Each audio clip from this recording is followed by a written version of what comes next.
Terima kasih Mirsa, Anda masih bersama kami di seputar Bali Pagi akhir pekan. Untuk informasi selanjutnya ini terkait kesenian musik angklung, identik dengan masyarakat dewasa dan tua. Namun bagaimana jika kesenian angklung dilombakan atau mebarung, yang mana pemainnya adalah para generasi muda yang masih aktif menjaga kelestarian angklung itu sendiri.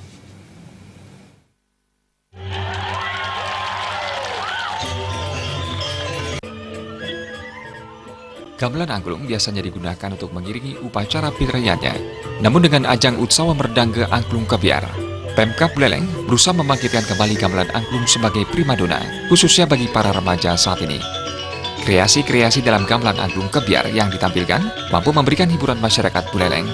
Hal ini menunjukkan bahwa gamelan angklung bisa juga dinikmati selayaknya gong kebiar. Suara merdu angklung diiringi dengan tarian mampu membius ratusan penonton yang hadir dalam angklung Kebiar. Angklung Buleleng memiliki kekhasan tersendiri dan berbeda dengan angklung di Bali Selatan. Angklung di Buleleng memiliki 6-8 daun, sedangkan Bali Selatan hanya 4 daun.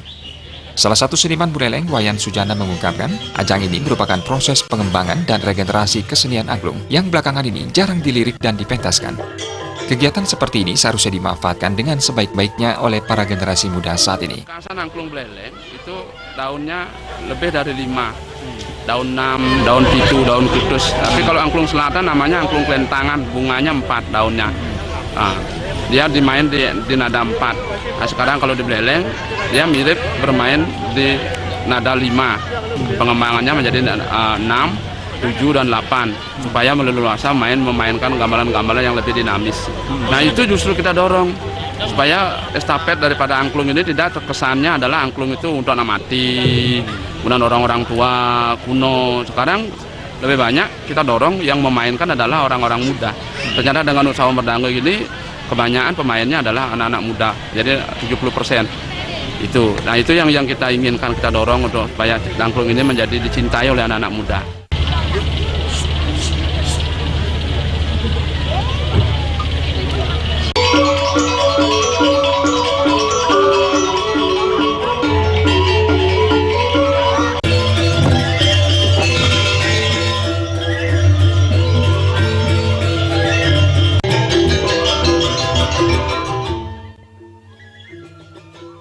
Hal yang paling membanggakan saat ini kesenian musik angklung sudah dilirik wisatawan dari mancanegara. Beberapa dari wisatawan tersebut mengaku sudah menguasai 5 tetabuhan angklung khas Kabupaten Buleleng.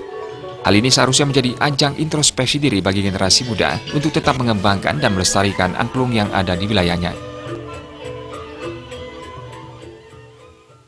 Ya. Apa aja? Liar sama, Sekar Kamuda, apalagi sekarang belajar sekatian, ya itu secara Buleleng. Kamu klasik Ya. Namun di balik hal yang membanggakan tersebut, ada ancaman tersendiri jika generasi muda saat ini sama sekali tidak peduli dengan kesenian sendiri. Bukan tidak mungkin kesenian musik angklung akan dikuasai oleh daerah lainnya. Komang Yuda, Bali TV.